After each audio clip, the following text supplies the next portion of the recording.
तो आज अपन चालू करेंगे लीनियर मोमेंटम। ठीक।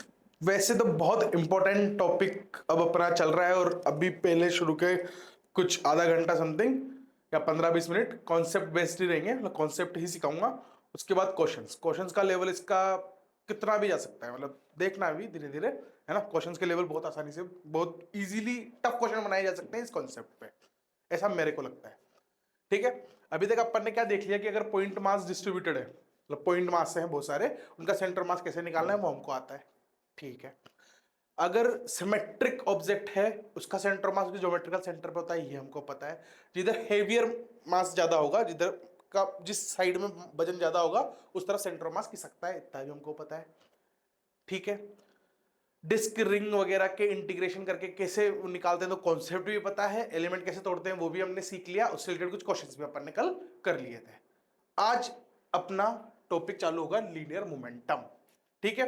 लीनियर मोमेंटम एकदम तसल्ली से समझना है, प्यार से, एकदम धीरे धीरे। देखो, पहले तो डेफिनेशन पढ़ लेते हैं क्या है ये बोल रहा है लीनियर मोमेंटम, छोटा पी। लीनियर मोमेंटम को किससे रिप्रेजेंट करते हैं अपन? छोटे पी से करते हैं, ये ध्यान रखना है। स्मॉल पी से अपन इसको रिप्रेजेंट करते हैं, ये वेक्टर क्वांटिटी है। ठीक है। Of a particle is defined as product of mass and velocity of the particle in the direction of velocity. क्या बोल रहा है ये देखो, ये बोल रहा है कि अगर मान लो एक पार्टिकल है यहां पे, फॉर एग्जांपल, इसकी वेलोसिटी इस डायरेक्शन में है वी वेक्टर, यहां से किसी थीटा एंगल पे। ठीक है। इसका जो मास है वो है m। तो ये बोल रहा है कि इसका जो मोमेंटम होगा वो होगा मास का इनटू वेलोसिटी का प्रोडक्ट, और जो p वेक्टर का डायरेक्शन होगा वो क्या होगा, इसके अलोंग ही होगा। मतलब जो p वेक्टर होगा वो भी इधर ही होगा, तो ये p वेक्टर का डायरेक्शन भी सेम एज p वेक्टर होगा। ये डेफिनेशन बोल रही है। ठीक है। ठीक है, चलो ठीक है। अब तुम कुछ चीज समझो। देखो, अभी तक हमने पढ़ा कि हम सेंटर ऑफ मास कैसे लिखते हैं।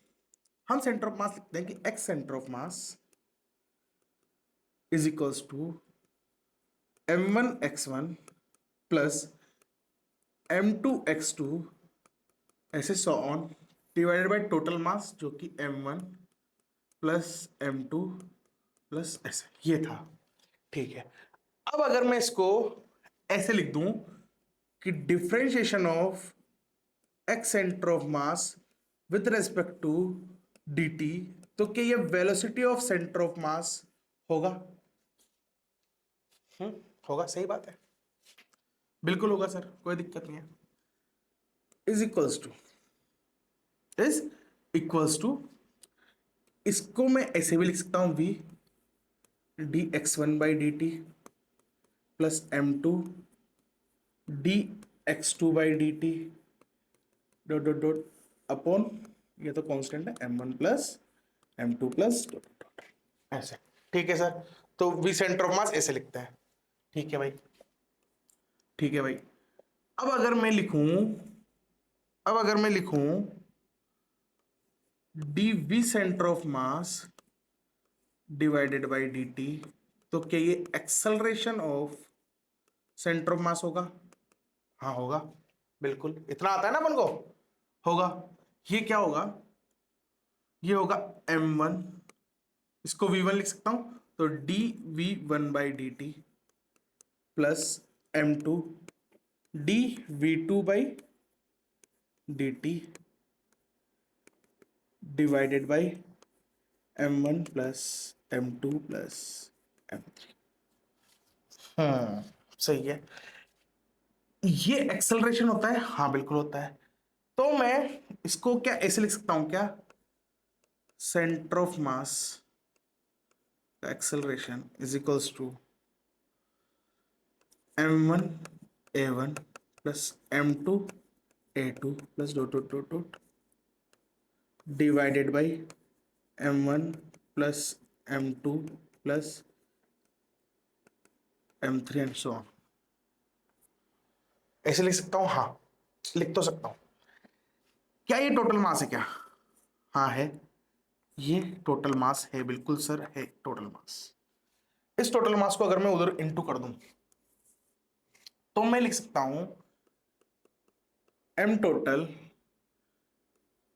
Acceleration of centre of mass is equals to, अब ये देखो ये क्या एक्चुअल फोर्स है, मास इनटू एक्सेलरेशन फोर्स है, हाँ ये m1 पार्टिकल पे फोर्स है, ये m2 पार्टिकल पे फोर्स है, ऐसे अलग अलग है, तो मतलब ये f1 प्लस f2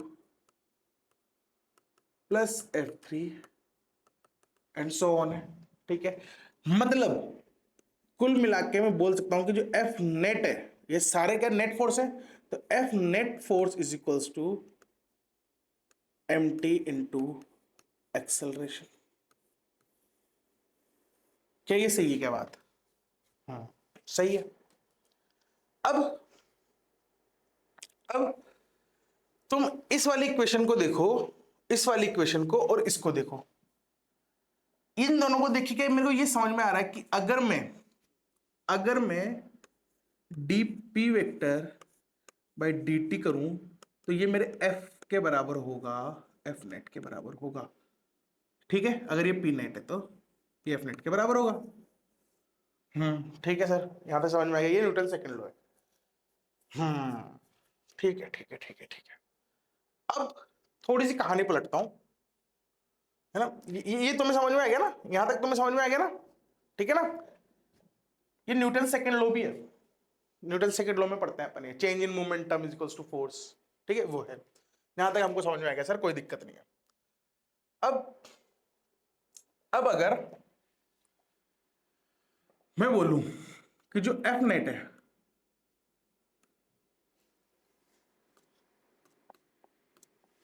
अगर मैं बोलूं एफ नेट जो है वो इक्वल्स टू जीरो है, F net is equals to zero है, ठीक है, F net equals to zero है, तो क्या F net equals to zero है तो क्या acceleration of net is equals to zero होगा? हाँ, एफ नेट जीरो तो ए नेट जीरो होगा, ठीक है। क्यों? क्योंकि मेरे को ये, अगर देखो अब इसको मैं ऐसे लिखूं, अगर मान लो कि जो एफ नेट था ये जीरो बोला आपने, अर्थात आप बोलना चाह रहे हो कि f1 plus f2 plus f3 dot dot dot dot equals to zero है। हाँ ये भी सही है, गणित है तो सही है, मगर क्या f1 जीरो होगा और क्या f2 जीरो होगा?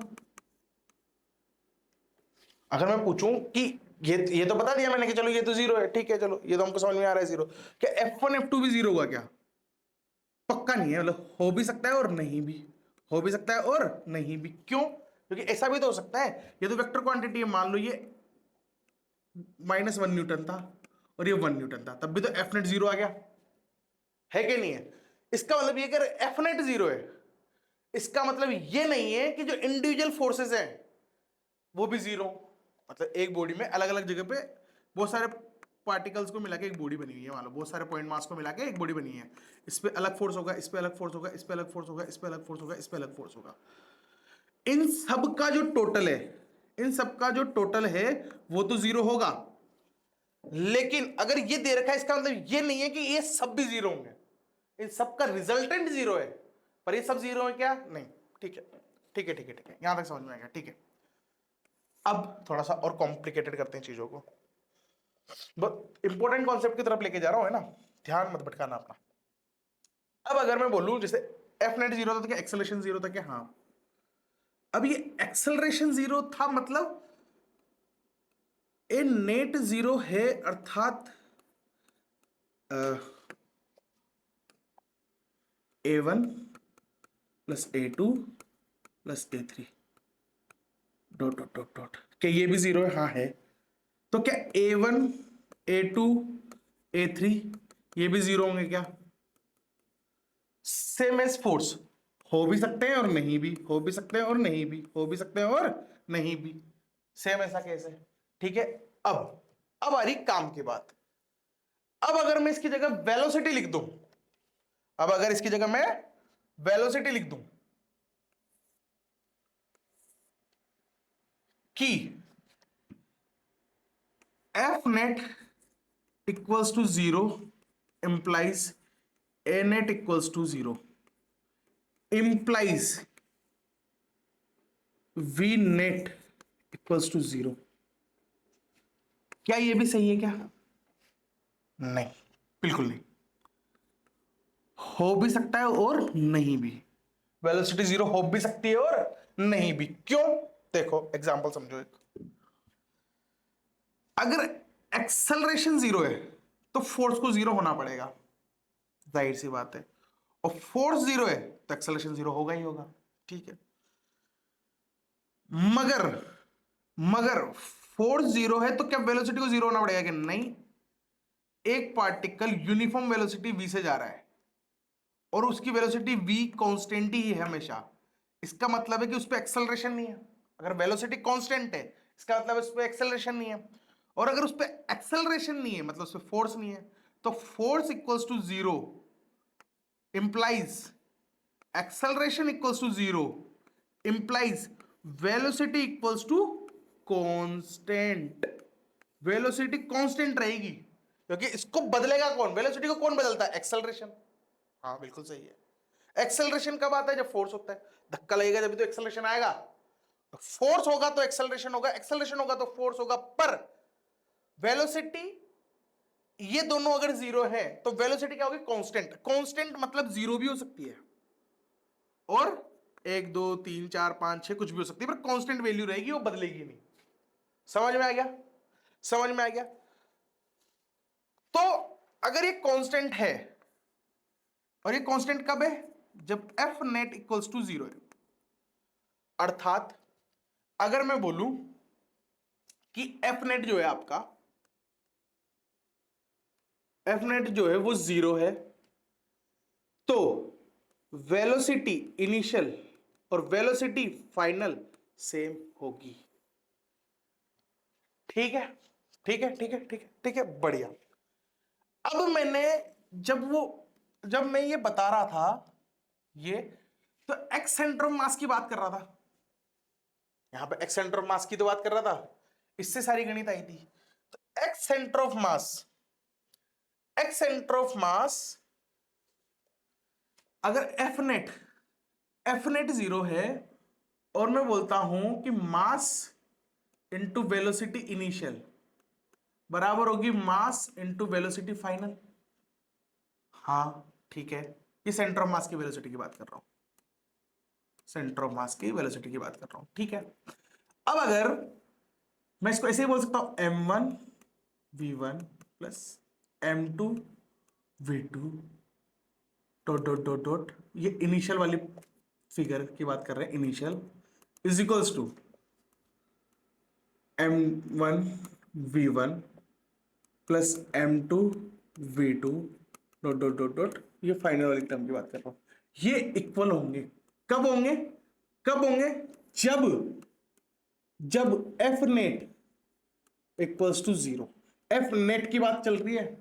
हो सकता है इंडिविजुअल पार्टिकल्स पे, इंडिविजुअल मासेस पे फोर्स लग रहा हो, वो 0 ना हो, पर अगर नेट फोर्स 0 है उस सिस्टम पर, अगर नेट फोर्स 0 है उस सिस्टम पर, मतलब उसकी वेलोसिटी जो है वो कांस्टेंट है, मतलब इनिशियल वेलोसिटी फाइनल वाली वेलोसिटी के बराबर है, मतलब मास इनटू वेलोसिटी इनिशियल है वो मास इनटू वेलोसिटी फाइनल होगा। हाँ भाई आ गया समझ में सर, कोई बात नहीं है। इससे ये जो है, ये जो है, ये जो है, देखो मैं ये टोटल बोल रहा हूं, मैं सबका टोटल, मैं से नहीं बोल रहा कि m1v1, बहुत सारी और चीजें भी m1v1 और सिस्टम का नेट फोर्स 0 है और इंडिविजुअल पार्टिकल का तो हो सकता है ना हो, तो m1v1 इनिशियल m1v1 फाइनल भी इक्वल होगी। मैं ये नहीं बोल रहा, मैं टोटल बोल रहा हूं। इनका सम इज इक्वल टू इनका सम। क्यों? क्योंकि हमने नेट फोर्स किसका देखा? पूरे सिस्टम का देखा, तो पूरे सिस्टम का लीनियर मोमेंटम कंजर्व्ड रहेगा। इसको बोलते हैं लीनियर मोमेंटम कंजर्वेशन। क्यों? क्योंकि ये मोमेंटम है टोटल, तो मैं बोलूंगा P initial is equal to P final, और यही क्या है? Linear momentum conservation. ये क्या है? Linear momentum conservation. ठीक है, ठीक है, ठीक है, ठीक है, ठीक है, यहां तक समझ में आ गया। अब एक चीज समझो और, अब एक चीज और समझो, अब एक चीज और समझो। सर हमको पता चल गया कि अगर एफ नेट जीरो है तो एक्सेलरेशन जीरो होगा, और एक्सेलरेशन जीरो है तो जो वेलोसिटी होगी वो कांस्टेंट होगी। ठीक है, वेलोसिटी जो होगी वो कांस्टेंट होगी, कांस्टेंट होगी। ठीक है, और ये वाला क्राइटेरिया फुलफिल होता है, मतलब मैं बोल सकता हूं जो मोमेंटम इनिशियल है वो मोमेंटम फाइनल भी होगा। ये भी समझ में आ गया। और एक और इंपॉर्टेंट चीज जो मैं बताना चाहूंगा कि अगर एफ नेट जीरो है, इनिशियल भी जीरो, मतलब एफ नेट जीरो ये टाइम पीरियड के साथ भी है ना, तो वेलोसिटी अगर अगर वेलोसिटी अगर वेलोसिटी जीरो आती है, कांस्टेंट है पर जीरो भी तो हो सकती है, स्पेशल कैसे जीरो, तो अगर जीरो हो जाती है तो क्या उसका सेंटर ऑफ मास चेंज होगा? क्या सेंटर ऑफ मास की जो पोजीशन होगी, पोजीशन जो होगी वो चेंज होगी? क्या चेंज होगी? क्या नहीं। उसको चेंज करने के लिए तो फोर्स चाहिए, फोर्स आएगा तो एक्सेलरेशन आएगा, एक्सेलरेशन आएगा तो वेलोसिटी में बदलाव आएगा। अब वेलोसिटी जीरो है तो इनिशियल भी जीरो, फाइनल भी जीरो। तो अगर मैं यूं बोलूं कि एफ नेट जीरो है, एफ नेट जीरो है, तो क्या उसका सेंटर ऑफ मास है वो कांस्टेंट एक ही जगह पे रहेगा? नहीं, एक ही जगह पे रहेगा जरूरी नहीं है, रह सकता है पर जरूरी नहीं है। कब रहेगा वो रेस्ट पे? जब वेलोसिटी जीरो। अगर वेलोसिटी भी जीरो है तो फिर तो रेस्ट पे रहेगा सेंटर ऑफ मास। ठीक है, यहां तक समझ में आ गया? ठीक है ना, यहां तक समझ में आ गया, यहां तक समझ में आ गया। अब देखो कुछ कुछ क्वेश्चंस, मेरे ख्याल से कॉन्सेप्ट तुम्हें समझ में आ गया। अब चेक करते हैं तुम्हें कितना समझ में आया, है ना। ट्रू फॉल्स में आंसर देना है, ट्रू फॉल्स में आंसर देना है। ये क्या बोल रहा है? If net force on the system is zero. ठीक है, net force on the system zero है, मतलब F net equals to zero. इसने बोल दिया, इसने बोल दिया कि जो एफ नेट है वो जीरो है। ठीक है, its centre of mass remains at rest always. यार मैंने गलती से यही क्वेश्चन तो मैं अभी जस्ट समझा दिया, है ना। तो सेंटर ऑफ मास क्या वो रेस्ट में रहेगा हमेशा? हो भी सकता है और नहीं भी। और ये बोल रहा है remains at rest always, always बोल रहा है, मतलब फॉल्स है। इसका आंसर फॉल्स है। क्यों नहीं है सेंटर ऑफ मास रेस्ट में? अभी बताया कि एफ नेट जीरो है तो वेलोसिटी कांस्टेंट होगी, कांस्टेंट होगी तो सेंटर ऑफ मास अगर चल रहा होगा तो लगातार उसी स्पीड से चल रहा होगा, उसी वेलोसिटी से चल रहा होगा, और अगर नहीं चल रहा होगा तो रुका हुआ होगा। दोनों पॉसिबिलिटीज हैं, है ना। ये डिपेंड करता है वेलोसिटी क्या है उस टाइम पे, कुछ है 3 4 5 6 या कुछ वैल्यू है वेलोसिटी की या जीरो है, उस पर डिपेंड करेगा, है ना। इसने तो बोल दिया कि हमेशा रेस्ट पे रहेगा अगर नेट फोर्स जीरो तो है, थोड़ी होगा ऐसा, नहीं होगा ऐसा। ठीक है, फॉल्स है स्टेटमेंट। दूसरा, if net force on the system is zero the kinetic energy of the system remains constant. देखो इंपॉर्टेंट है, इंपॉर्टेंट क्या मतलब क्या चीज है थोड़ा सा, ये यूं बोल रहा है कि net force on the system, system पर, किसी सिस्टम पर अगर नेट फोर्स जीरो है तो क्या ये दर्शाएगा कि जो काइनेटिक एनर्जी है सिस्टम की वो जीरो होगी? क्या ये दर्शाएगा? क्या देखो, एक चीज तो मेरे को वैसे समझ में आती है कि जो काइनेटिक एनर्जी वो स्केलर क्वांटिटी है, स्केलर क्वांटिटी है ना। स्केलर क्वांटिटी का एडिशन हमेशा बढ़ेगा, घट तो सकता नहीं है, तो जीरो तो नहीं होगी। ठीक, तरीका नंबर 2 बताता हूं, देखो। जो काइनेटिक एनर्जी होती है वो होती है हाफ एम वी स्क्वायर। ये काइनेटिक एनर्जी होती है? हाँ सर होती है, बिल्कुल होती है। ठीक है, अब ये जो वेलोसिटी होती है क्या ये सेंटर ऑफ मास की होती है? क्या नहीं, मैंने कहीं बोला ऐसा कि ये सेंटर ऑफ मास की होती है? नहीं होती। क्यों?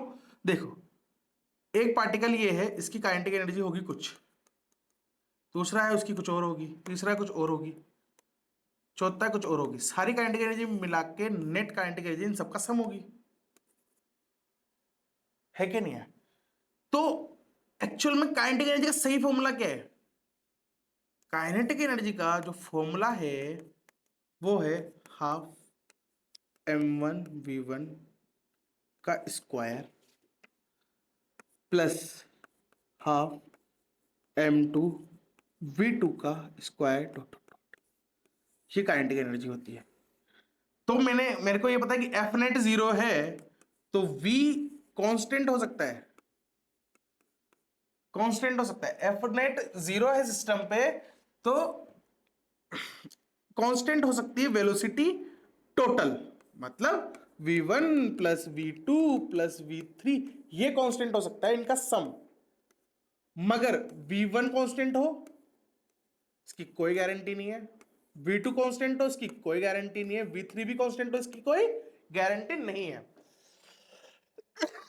सॉरी, ठीक है ना। तो नेट वेलोसिटी तो कांस्टेंट होगी, सही है, क्योंकि एफ नेट 0 है। पर क्या इंडिविजुअल कंपोनेंट ऑफ वेलोसिटी भी 0 होगा क्या? नहीं, हो भी सकता है, नहीं भी हो भी सकता है और नहीं भी हो, दोनों चीजें हो सकती है ना, दोनों चीजें हो सकती है। तो इसका आंसर क्या है? If net force on the system is 0, the kinetic energy of the system remains constant. Constant रहेगी क्या? नहीं, कांस्टेंट नहीं रहेगी, बढ़ेगी या घटेगी?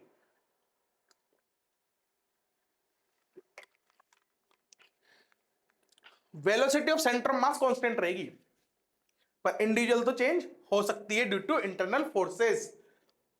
कैसे इंटरनल फोर्सेस? अभी देखा ना अपन ने, F net F1 plus F2 plus F3 था, तो एफ नेट 0 था, F1 F2 F3 तो अलग अलग थे। अब F1 F2 F3 अलग अलग है, तो उनके एक्सेलरेशन अलग अलग हो सकते हैं। अब उनके एक्सेलरेशन बदल सकते हैं, तो उनकी एक्सेलरेशन अलग अलग हो सकते हैं, उनकी वेलोसिटी बढ़ेगी या घटेगी, रिटार्डेशन या एक्सेलरेट हो रही होंगी वो पार्टिकल्स। अब वो एक्सेलरेट या रिटार्ड कर रहे होंगे, तो काइनेटिक एनर्जी में बढ़ोतरी या कमी आ रही होगी, ऐसे। ठीक है, ठीक है, ठीक है, ठीक है, ठीक है। काइनेटिक एनर्जी में कमी तो आ ही नहीं सकती ना, काइनेटिक एनर्जी तो बढ़ेगी बढ़ेगी बस। ओए,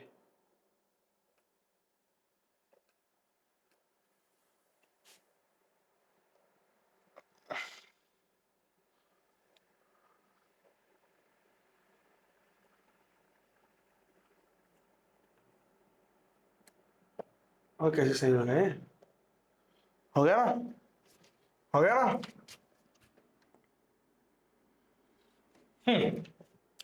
ठीक, बढ़िया और बेहतरीन जबरदस्त क्वेश्चन था। अब देखते हैं, if centre of mass of the system is at rest, centre of मास है एक सिस्टम का जो रेस्ट पे, मोमेंटम इज कंजर्व्ड।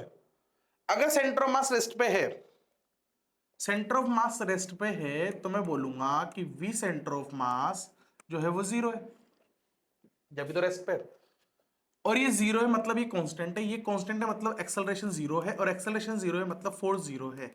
तो एफ नेट अगर हमारा, ये एफ नेट ही है, एफ नेट अगर हमारा 0 है, मतलब मोमेंटम, जो मोमेंटम है वो कंजर्व रहेगा, तो पी इनिशियल पी फाइनल रहेगा, कोई दिक्कत नहीं है, ये सही है, इट्स ट्रू, सही है ये।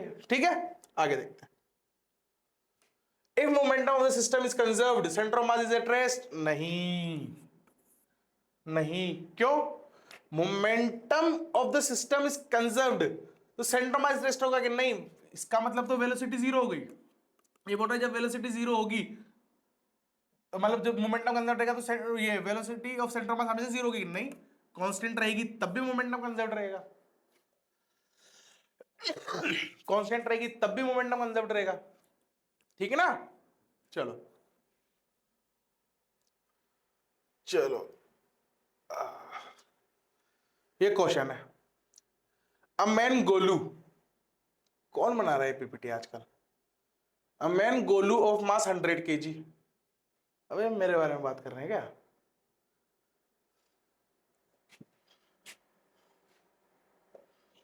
ठीक है, अभी तो कर लेते हैं, फिर बाद में मिलता हूं इससे। A man Golu of mass 100 kg, ये गोलू है, ये 100 किलो का है, is standing at a one end of the plank, इस प्लैंक के कोने पे ये खड़ा है, ठीक है। और जो प्लैंक का मास है वो है 40 kg, and length 14 metre, 14 metre इसकी लेंथ है, shown in figure. Friction is absent between the plank and the platform, मतलब इसके और इसके बीच में जो म्यू है वो 0 है, फ्रिक्शन नहीं है इनके बीच में, ठीक है। Find out the distance covered by the Planck when the Golu reach the other end of the plank. ठीक है ठीक है ठीक है ठीक है। देखो देखो कैसे करेंगे बताओ। ये न्यू बोल रहा है कि प्लैंक कितना डिस्टेंस कवर करेगा, है ना? क्या बोल रहा है? Distance covered by the plank, distance covered by the plank, plank के द्वारा डिस्टेंस कितना कवर्ड हुआ जब गोलू यहां पहुंच गया। ठीक है साहब, तो मैं मानता हूं कि जो ये प्लैंक है, ये प्लैंक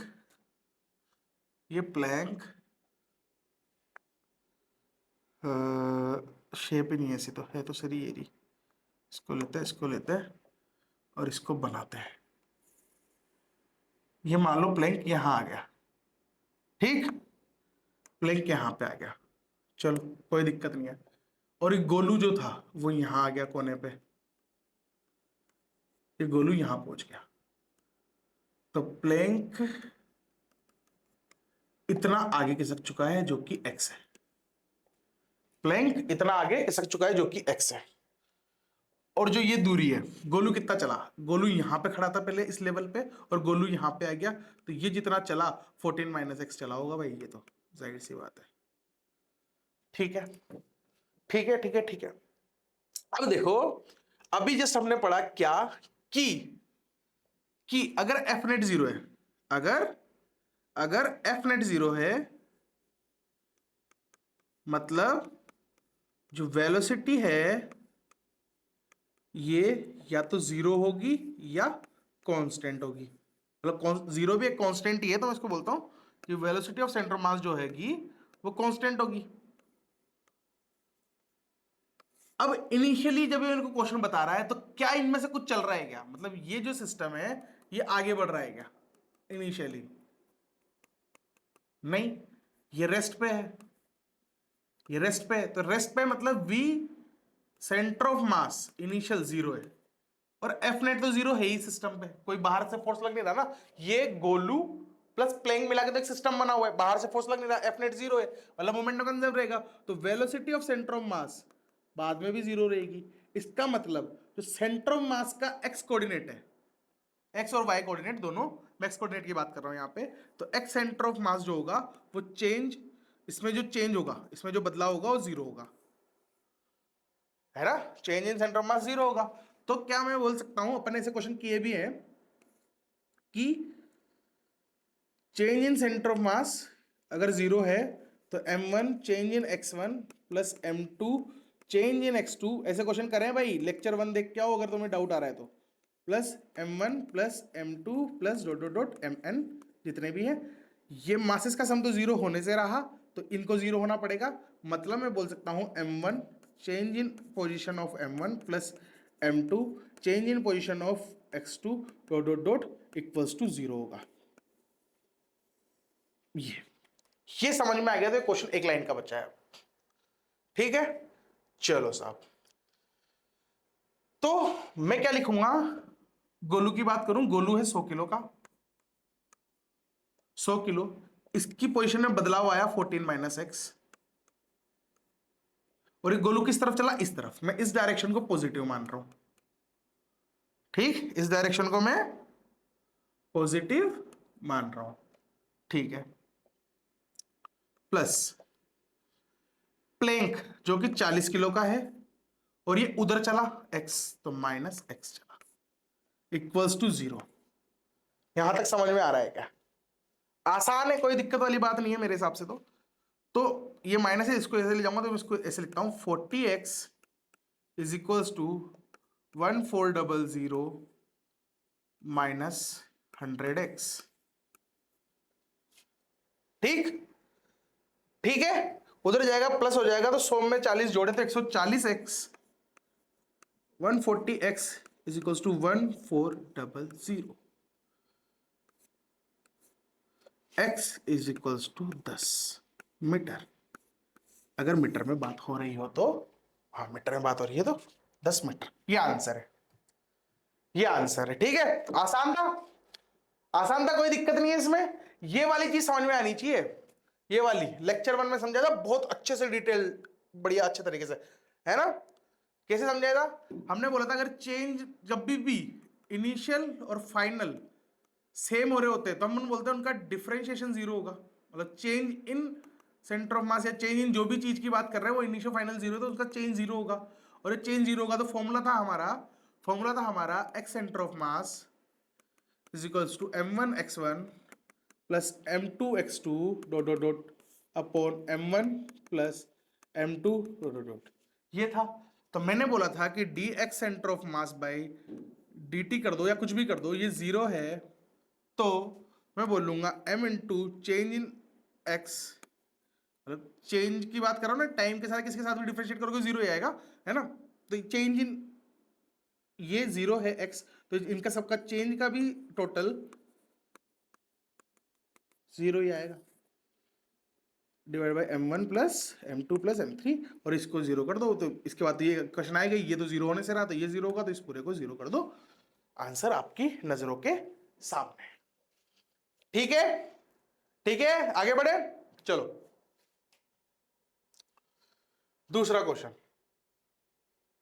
दूसरा क्वेश्चन क्या बोलता है, a man Golu has mass 100 kg and girl Lali is of 60 kg. Both are standing on the two ends of a 20 meter long boat. ठीक है, 20 मीटर लंबी बोट पे दोनों साहब खड़े हैं, है ना। और बोट का जो मास है ऑफ मास 40 kg, जो बोट का मास है 40 kg है, as shown in figure. Find out the distance travelled by the boat when both walks to meet in the mid of the boat. ठीक है, ठीक है, मतलब गोलू इधर चलेगा, लाली इधर चलेगी, बीच में कहीं मिलेंगे तो बोट खिसकेगी, गोलू भारी है तो भारी गोलू की तरफ खिसकनी चाहिए। ठीक है, कॉन्सेप्ट यही बोलता है, जिधर भारी उधर सेंटर ऑफ मास शिफ्ट होगा, पर सेंटर ऑफ मास हिल नहीं सकता तो बोट को पीछे खिसकना पड़ेगा। सेंटर मास तो रेस्ट में रहेगा ना इसमें भी, क्योंकि एक्सटर्नल फोर्स जीरो है, इनिशियली रेस्ट में सिस्टम। ठीक है, तो मैं मानता हूं अब थोड़ी ड्राइंग बना पाएंगे अपन। कोई बात नहीं, कोई बात नहीं, हमारे हाथ किसी से कम है क्या, बना लेते हैं अपन, खुद से बोर्ड बना लेते हैं।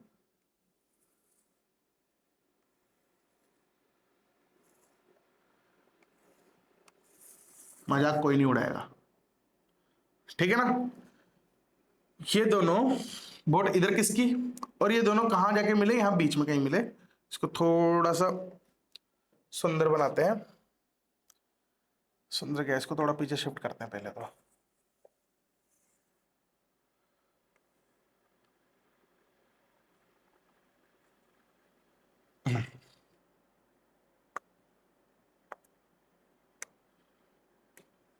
ये दोनों इस बोर्ड के मिड में कहीं मिले यहां पे, तो गोलू भी यहां आ गया और लाली भी यहां आ गई। ठीक है भाई, ये दोनों मिड में मिल लिए। ठीक है, तो ये भी 10 है, ये भी 10 है, इधर की दूरी भी 10 है, इधर की दूरी भी 10 है। ठीक है, यहां पे तो ये इनिशियली, ठीक, ये x इधर आ गए, ये 20 थी 10 थी, तो ये 10 माइनस एक्स होगा। ठीक है, 10 माइनस एक्स होगा, सही है ना, 10 माइनस एक्स होगा ना भाई। ठीक है, ठीक है, ठीक है, ठीक है, ठीक है, ये थी लाली हमारी। ये पूरा यहां से यहां तक का 10 था, ये x इधर किसकी, तो ये x इधर से इधर आया होगा, तो ये वाली जो दूरी है ये भी x होगी, और ये पूरी 10 थी, तो जो लाली किसकी हो, किसकी 10 प्लस एक्स। समझ में आ गया क्या, समझ में आ गया क्या। ये बोट मैंने मानी कि x इधर खिसक गई, ये दोनों बोट के मिड में मिलने वाले थे, इसने बोला है meet in the middle of the boat, middle of the boat मिले। ये पूरी 20 थी, तो ये 10 होगा इधर का हिस्सा, और इधर का हिस्सा 10 होगा। इस 10 में से ये x तो इधर चल चुका है, तो ये वाली दूरी पूरी 10 थी, इसमें से x चल चुका है, तो ये x 10 माइनस 10 बचा होगा। ठीक है, अब ये अगर x इधर किसकी, तो ये इस लाइन से 10 आगे भी तो की होगी, पूरी बोट तो एक ही ना, बोट थोड़ी लंबी छोटी हो जाएगी।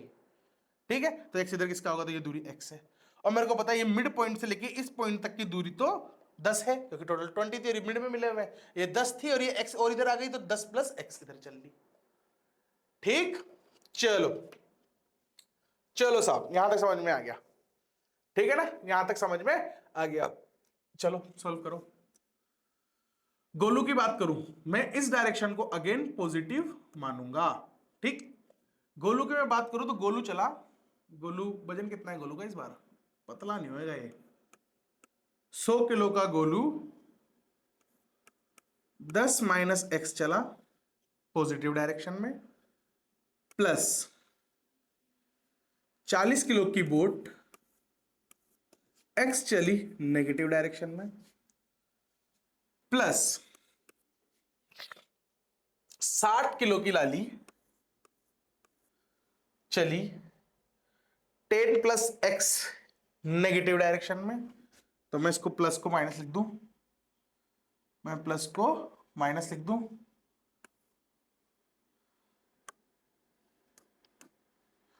Minus 10 plus x. समझ में आया? 10 प्लस एक्स उधर की तरफ चली थी, मैंने इधर वाले डायरेक्शन को पॉजिटिव लिया तो यहां मैंने माइनस लिख दिया। ठीक है, चलो, और ये सब इक्वल्स टू 0 होगा क्योंकि initial centre of mass rest में था, तो बाद में भी सेंटर ऑफ मास रेस्ट में ही रहेगा। ठीक है, अब तो क्या ही बचा है इसमें, क्या ही बचा है, ये 1000 minus 100x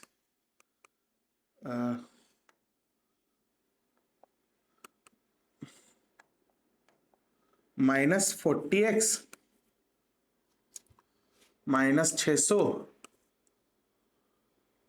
minus 60x equals to 0। ठीक है, 1000 में से 600 गए 400, 140 प्लस 60 200 एक्स। ठीक है ना, 1000 में से 600 गए 400 बचा, 140 प्लस 60, 140 प्लस 60 200, और ये माइनस के थे इधर जाएंगे तो 200 एक्स।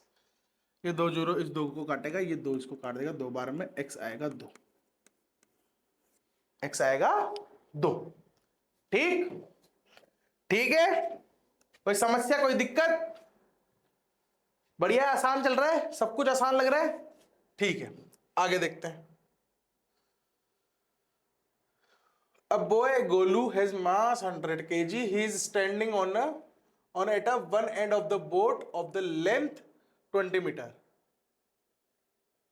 and mass 40 kg. ठीक है, इस बोट की जो लेंथ है वो 20 मीटर है और भाई साहब 100 किलो के हैं, 40 किलो की बोट पे खड़े हैं, है ना। Boat of length this a girl Lali of 60 kg is standing in the middle of the boat as shown in figure. Find out the distance traveled by the boat when boy walks to the middle and girl lali walk to the other end of the boat. ठीक है, ठीक है, कोई दिक्कत नहीं है। ठीक है,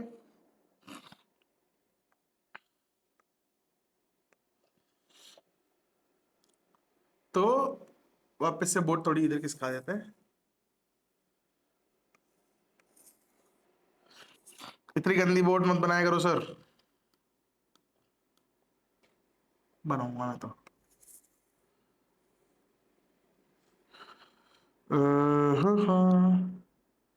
काम किया जा सकता है बोट अच्छी बनाने के लिए।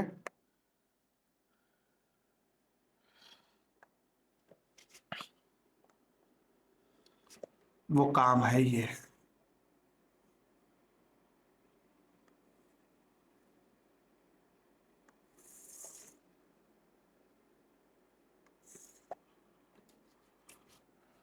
ठीक है, ये बोट है,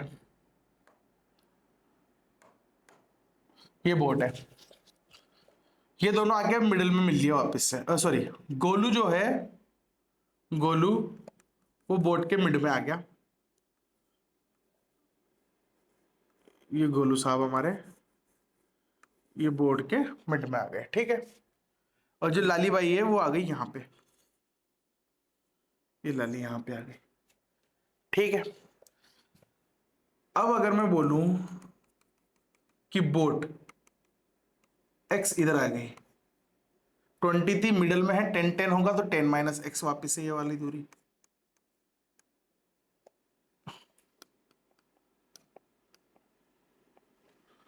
ये वाली जो दूरी होगी ये होगी 10 माइनस एक्स। ठीक है, ठीक है, कोई दिक्कत नहीं है। और ये जो लाली है, ये जो लाली है, ये इधर चल ली इतनी, ठीक है। तो मेरे को तो ये पता है कि जो बोट है ये एक्स उधर गई, तो बोट भी इधर से एक्स किसकी होगी? ठीक है, ठीक है, ठीक है, ठीक है। और ये पूरी यहां से यहां तक की दूरी 10 थी, तो 10 माइनस एक्स ये वाली दूरी चली होगी। ये दूरी कितनी होगी? 10 माइनस एक्स। ये तुम्हें चमका क्या? ये तुम्हें चमका क्या? देखो क्या हुआ, बोट एक्स से इधर गई, ठीक है। बोट एक्स से उधर गई, मिडिल में गोलू था, टोटल थी कितनी? 10। तो 10 में से एक्स गया, 10 माइनस एक्स यहां बचा, ठीक है। लाली आ गई इस कोने पे, मेरे को ये बता दी पूरी बोट एक्स से किसकी है, तो एक्स से इधर भी तो किसकी होगी, तो ये एक्स पे खिसक गई। अब मेरे को ये पता है कि लाली पहले मिडिल में खड़ी थी, मिडिल में, तो ये यहां से यहां तक की दूरी 10 थी, और एक्स इधर और खिसक गई, तो 10 में से एक्स घटा दूंगा तो इतनी सी दूरी आ गई, ये रही, ठीक है। चलो इक्वेशन लिखते हैं, इक्वेशन लिखते हैं। मैं इस डायरेक्शन को पॉजिटिव मानूंगा, ठीक है। गोलू चला 10 माइनस एक्स, गोलू चला 10 माइनस एक्स प्लस डायरेक्शन में, गोलू का वजन था 100 किलो, चला है 10 माइनस एक्स प्लस के डायरेक्शन में, प्लस प्लस प्लस गोलू के बाद लाली साहब हमारी चली, लाली भाई हमारी चली इधर से इधर, प्लस डायरेक्शन में चली 10 माइनस एक्स। तो लाली जिनका वजन है 60 किलो, वो चली 10 माइनस एक्स वापिस से पॉजिटिव डायरेक्शन में। गोलू चला 10 minus x, I did something wrong, ये एक्स थी, ये तसा था, ऐसा कैसे संभव है? दोनों बराबर डिस्टेंस ही चलेंगे क्या? ये x चला था, बोट x की थी, ये पूरी दूरी थी 10, इतनी सी, है ना। यहां से यहां तक की दूरी है 10, है ना। और ये x इधर किसकी है? x इधर किसकी? तो लाली उधर से इधर आई, तो 10 में से x घटा दिया, 10 माइनस एक्स, ठीक है। 10 माइनस एक्स ही चलेगी लाली, ठीक है, ठीक है, ठीक है, ठीक है, कोई दिक्कत नहीं है। प्लस प्लस की जगह माइनस लिखोगे, बोट उधर गई है, और बोट का वजन था 40 माइनस एक्स, तो 40 एक्स लिख दूंगा इक्वल्स टू 0, ठीक है। 1000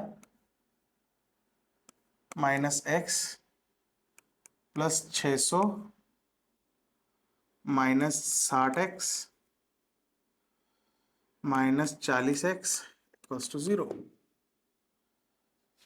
सॉरी, ये जो है 100x है, 100x, ठीक। तो 1000 minus 100x plus 600 minus 100x equals to 0। 100x 100x 200x, और ये हो जाएगा 1000 plus 1600, 1600 is equals to 1600 equals to 200x, तो x इक्वल्स टू 8 मीटर, ये आंसर है, ठीक है। आगे बढ़ू, ठीक है, आगे बढ़ू, आगे बढ़ू, ठीक है। चलो चलो, ये है थोड़ा अलग क्वेश्चन। क्या है question? A block of mass 2 kg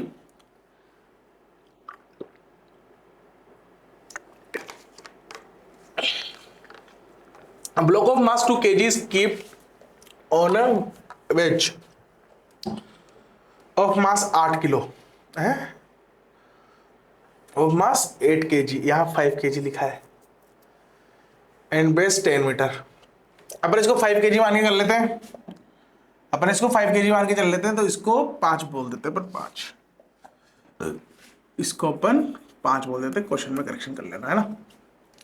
A block of mass 2 kg is kept on a wedge of mass 5 kg and base 10 meter as shown in the figure. Find out the distance traveled by the wedge when the block reaches the bottom most point after the system is set free. All the surfaces are smooth. ठीक है, पहले एक चीज समझो, मैंने कहा था कि F net vector equals to 0 है। F net vector equals to 0 है। इस वेक्टर को क्या मैं ऐसे लिख सकता हूं कि एफ एक्स आई कैप एफ वाई जे कैप प्लस एफ जेड के कैप इज इक्वल्स टू 0। ऐसे लिख सकता हूं। ये तीनों इंडिविजुअल 0 हो इसकी कोई गारंटी नहीं है, लेकिन अगर फॉर एग्जांपल मैं बोलता हूं एफ एक्स इक्वल्स टू 0 है, एफ एक्स डायरेक्शन में एक्स डायरेक्शन में नेट फोर्स 0 है, एक्स डायरेक्शन में नेट फोर्स जो है वो 0 है, तो क्या मैं कंजर्व कर सकता हूं, मोमेंटम कंजर्व कर सकता हूं क्या एक्स डायरेक्शन में? तो आंसर है यस, कर सकते हैं। इसको बोलते हैं पार्शियल लीनियर मोमेंटम कंजर्वेशन। ठीक है, नया कंसेप्ट क्या कि किसी भी एक डायरेक्शन में सारे पार्टिकल्स का नेट फोर्स अगर 0 आता है तो उस डायरेक्शन में हम बोलेंगे कि वेलोसिटी कांस्टेंट रहेगी उसी डायरेक्शन में, क्योंकि एक्सेलरेशन 0 रहेगा। अगर नेट फोर्स 0 है तो उस डायरेक्शन की बात कर रहा हूं, तो उस हिसाब से हम बोल सकते हैं कि उस डायरेक्शन के लिए मोमेंटम भी कंजर्व्ड रहेगा सर। ठीक है, चलो ये कॉन्सेप्ट लगेगा यहां पे। अब मेरे को ये बताओ, इस डिब्बे को देखूं तो ये डिब्बे जी जो है हमारे, ये लगाएंगे नीचे mg। बहुत बढ़िया बात है ना। mg की वजह से इधर भी फोर्स लगेगा, है ना। mg की वजह से इधर भी फोर्स लगेगा, ठीक है। और ये फोर्स इसको इधर गुड़का के लाएगा। मगर अगर मैं इसका एफबीडी बनाऊं, फ्री बॉडी डायग्राम बनाऊं, तो इधर लगेगा नॉर्मल, इधर लगेगा mg। सिर्फ ये दो फोर्स लगेंगे, बिल्कुल सही बात है। ठीक है, अब यह है y डायरेक्शन और यह है x डायरेक्शन। x डायरेक्शन में इसका कंपोनेंट आएगा इधर। क्या हुआ, कुछ गड़बड़ हुई क्या? नहीं ना। x डायरेक्शन में नॉर्मल इधर आएगी, नॉर्मल लगेगी ऐसे, है ना। ये वाली नॉर्मल इस जो वेज है ये इसको कैंसिल आउट करता जाएगा हर बार। अगर ये इस पे इधर नॉर्मल लगा रहा है तो ये इस पे इधर नॉर्मल लगाएगा, तो नेट सिस्टम पे इस वाले पूरे सिस्टम की अगर मैं बात करूं तो नॉर्मल कैंसिल आउट हो गई। तो क्या बोलना चाहता हूं, मैं बोलना चाहता हूं कि इस सिस्टम पर x डायरेक्शन में क्या नेट फोर्स 0 है क्या? इस सिस्टम में x डायरेक्शन में क्या नेट फोर्स 0 है क्या? हाँ 0 है। क्यों? क्योंकि ये नॉर्मल तो दूसरे नॉर्मल की वजह से ही कैंसिल हो गया। इसका अगर मैं कंपोनेंट से बोलता हूं यहां होगा भी, तो फिर इसका भी एक कंपोनेंट इसकी तरफ लग रहा होगा जो इसको वापस से कैंसिल आउट कर देगा। ठीक है, ठीक है, ठीक है, ठीक है, ठीक है, ठीक है। चलो भाई, बहुत ही बढ़िया, बहुत ही बेहतरीन। ठीक है ना। तो x डायरेक्शन में F net in x direction is 0, अर्थात मोमेंटम कंजर्व्ड है। मोमेंटम कंजर्व्ड है और initially velocity of centre of मास 0 है और नेट फोर्स भी x डायरेक्शन की अगर मैं बात करूं तो 0 है। मतलब x डायरेक्शन में सेंटर ऑफ मास में बदलाव 0 रहेगा, change in x centre of मास। क्या y में भी 0 रहेगा? नहीं, y में देखो एक कॉन्सेप्ट और समझो, ये 2 kg नीचे आएगा, तो इस पूरे सिस्टम का मास नीचे शिफ्ट हो रहा है, तो सेंटर ऑफ मास नीचे शिफ्ट होगा। सही बात है, नीचे तो होगा शिफ्ट, पर वो सिर्फ वाई डायरेक्शन में होगा। क्या वो एक्स डायरेक्शन में हिलेगा क्या? नहीं, वो सिर्फ वाई डायरेक्शन में हिलने वाला है। ठीक, बेहतरीन कॉन्सेप्ट। चलो, इतना समझ में आ गया कि एक्स डायरेक्शन में मोमेंटम कंजर्व्ड है। ठीक है, तो अब मेरे को सिर्फ एक्स डायरेक्शन की बात करनी है, एक्स डायरेक्शन किसका कितना किसका। तो अगर तुम स्मार्ट हो और अगर तुम स्मार्ट फैकल्टी से पढ़ रहे हो तो मैं बोलूंगा इसको कि इसको तुम ऐसे विजुअलाइज कर लो। ये एक प्लैंक, इस पर रखा है एक डिब्बा इनिशियली, ठीक है, इसके कोने पे है डिब्बा, तो इसको कोने पे कर देते हैं, कोई दिक्कत नहीं है। यहां रखा है डिब्बा, थोड़ी देर बाद थोड़ी देर बाद अरे थोड़ी देर बाद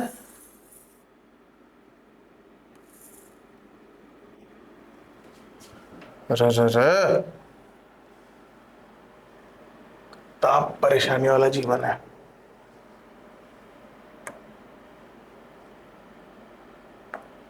शिट,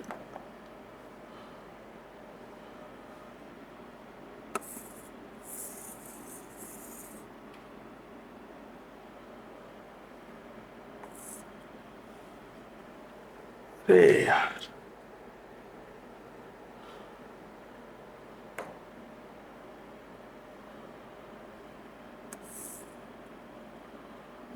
ठीक, कोई नहीं, मैं दोबारा बना लूंगा, इतनी मेहनत करने से तो बढ़िया है।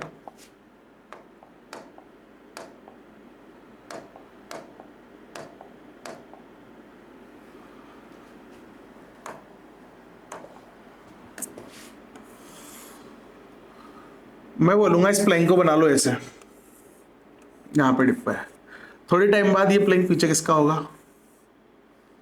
थोड़े टाइम बाद ये प्लैंक पीछे आ गया होगा और ये छोटा वाला डिब्बा आगे आ चुका होगा यहाँ पे। ऐसा है ना, मैंने इसको मैंने इसको ऐसे फ्लैट ही मान लिया अब, क्योंकि मेरे को एक्स डायरेक्शन में डील करना है। एक्स डायरेक्शन में ये ऐसे किसका है, ऐसे किसके का, बस खत्म बात। ये भी आ तो ऐसे रहा है, पर एक्स में जितना किसका उतने से मतलब होगा मेरे को तो। ठीक है, इनिशियली ये यहां था, ये मान लो बड़ा वाला डिब्बा एक्स खिसक गया। ठीक, बड़ा वाला डिब्बा एक्स खिसक गया, ये पूरा 10 मीटर था, ये पूरा 10 मीटर था, तो ये जो चला होगा, ये जो डिब्बा चला होगा, ये दूरी ये होगी 10 माइनस एक्स। सही है ना, ये जो दूरी होगी 10 माइनस एक्स हो गई। ठीक है सर, कोई दिक्कत नहीं है, काम खत्म हो गया हमारा। हम लिखेंगे सीधे इक्वेशन, क्या, डिब्बा जो कि है 2 किलो का, वो चला 10 माइनस एक्स, इस डायरेक्शन को मैं पॉजिटिव मानता हूं अगर, तो 2 किलो का डिब्बा 10 माइनस एक्स चला, प्लस प्लस प्लेइंग जो कि 5 किलो का था, ये माइनस के 10 डायरेक्शन में जाएगा। ठीक है, ओ सॉरी, माइनस एक्स जाएगा, ये है, ये माइनस एक्स जाएगा इस डायरेक्शन में इक्वल्स टू 0। मैं लिखूंगा 5x is equals to 20 minus 2x।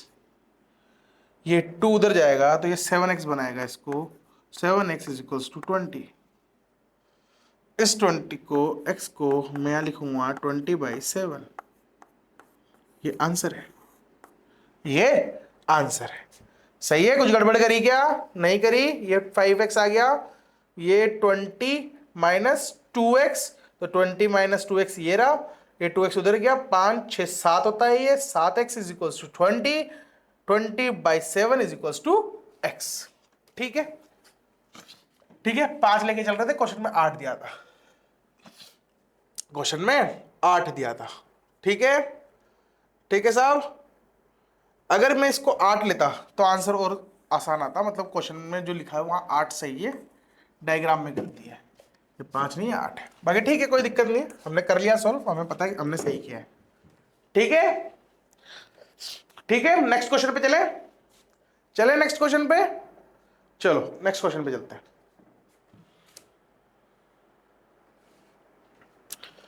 Next question, ओह इतना डरा होना, find out the distance travelled by the ring of mass 1 kg when the string of length 2 meter become vertical after the system set free। ठीक है भाई, इसको पकड़ा, बोला पट गिर जा, तो गिरा होगा, तो गिर गया होगा। रोड तो फिक्स है, रोड तो फिक्स है, मतलब मतलब मतलब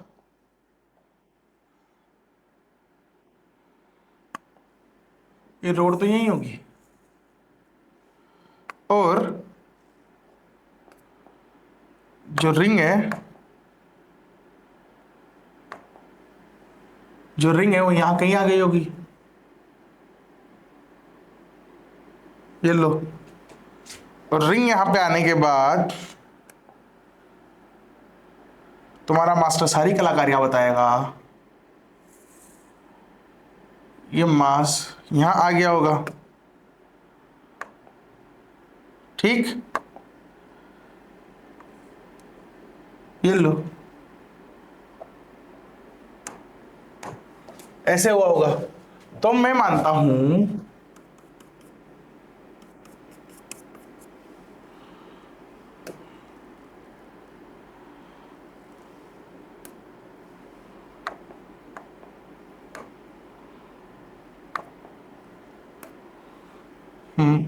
मैं बोलता हूं कि ये जो है ये x है। अरे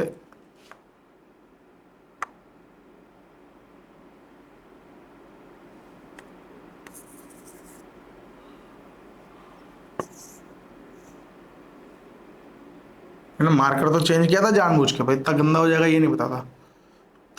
ठीक है, तो कुछ नहीं, ये x मान लो, रिंग इधर मूव हुई, ठीक है, तो ये सांप जो हमारे थे पहले यहाँ पे, ये सांप आ गए इधर। कितने किसके ये सांप, किसके, ये रिंग x इधर आ गई, तो 20 minus x, sorry 2 minus x, तो 2 माइनस एक्स इधर आ गया। ठीक है यार, लिखने में तो मजा आ रहा है, पर ये बारीक नहीं हो सकता क्या? और ओह ओह, कोई नहीं, हमारे बस की बात नहीं है, ऐसे वाले पेनों से लिखना, हम इससे लिखेंगे। ठीक है चलो, है ना, 2 माइनस एक्स। ठीक है, ठीक है, कोई दिक्कत वाली बात नहीं है। 1 kg इधर किसका, एक, ये किसका, 2 माइनस एक्स। ठीक है, ठीक है, ठीक है, ठीक है, ठीक है, ठीक है, चलो देखो, क्या कर रहे थे अपन, इसको इनिशियल कोई फोर्स लग रहा है क्या? नहीं, इनिशियली सब जीरो है, सेंटर मास जीरो है।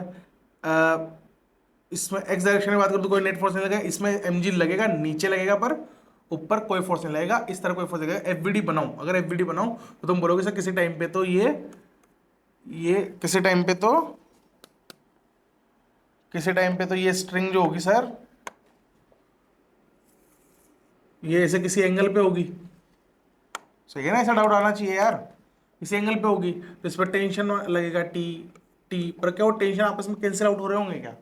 हाँ हो रहे होंगे। एक्सटर्नल फोर्स की बात करते हैं ना, टोटल नेट फोर्स की बात करते हैं। नेट फोर्स तो जीरो ही होगा ना इधर, एक्स डायरेक्शन में एफ नेट जीरो होगा।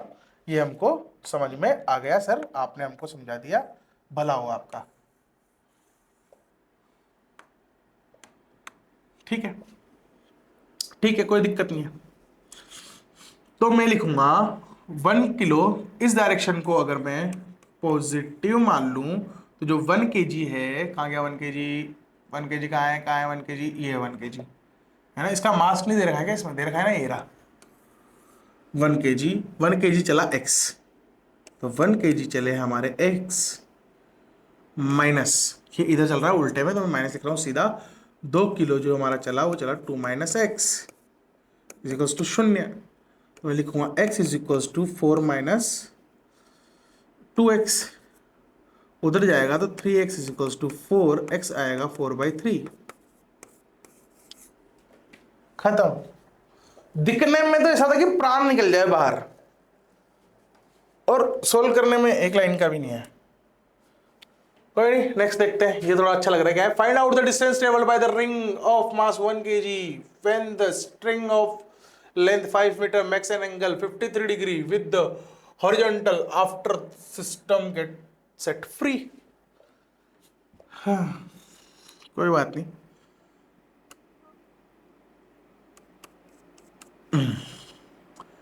हमको ये पता है, हमको ये पता है कि ये जो दूरी है ये 5 मीटर है, तो ये भी जो होगी वो 5 मीटर होगी।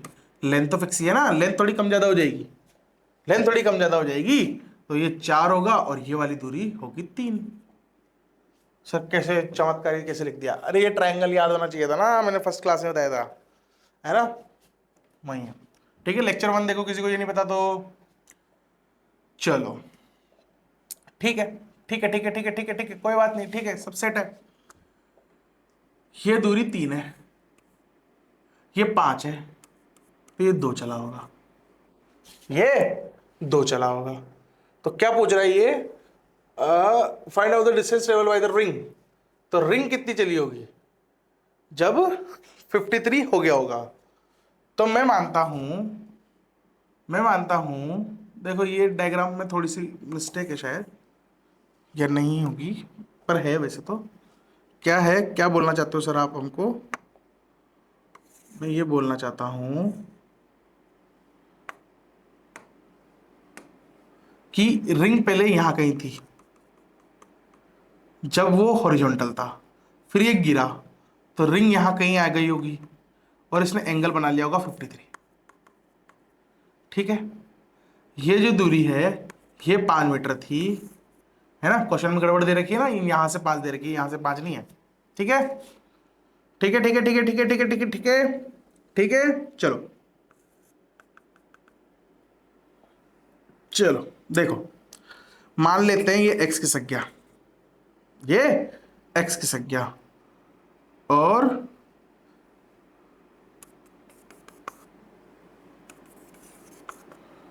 ये x किसका, तो ये कितना किसका, ये कितना किसका बताओ?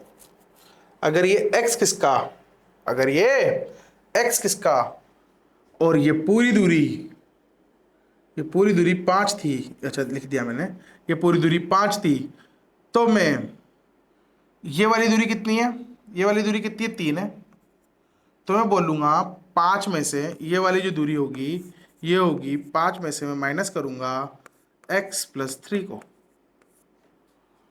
आया क्या नहीं आया समझ में?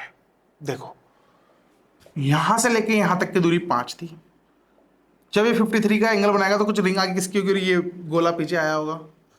ये x अगर आगे आया होगा तो गोला पीछे कितना गया होगा, तो अगर ये x आगे आ गया और x आगे आ गया और ये 5 है, लेंथ तो फिक्स है, ये 5 है तो ये 3 होगा, ट्राइंगल से ये 3 होगा, तो x+3, तो यहां से लेके यहां तक की दूरी x+3 है, और मेरे को निकालनी यहां से यहां तक की, तो 5 - x+3। ठीक, चलो इस डायरेक्शन को मैं पॉजिटिव लूंगा। ठीक है सर, आप इसको पॉजिटिव ले लो, कोई दिक्कत नहीं है। तो मैं बोलूंगा 1 किलो चला x, वो भी पॉजिटिव डायरेक्शन में, प्लस प्लस प्लस 2 किलो चला कितना, 5 - x+3, वो भी नेगेटिव डायरेक्शन में, वो भी नेगेटिव डायरेक्शन में, सही है ना? नेगेटिव में चलेगा ना, ये लो इक्वल्स टू 0। ठीक है साहब, तो x इज इक्वल्स टू 2 पंजे 10 -2x - 6।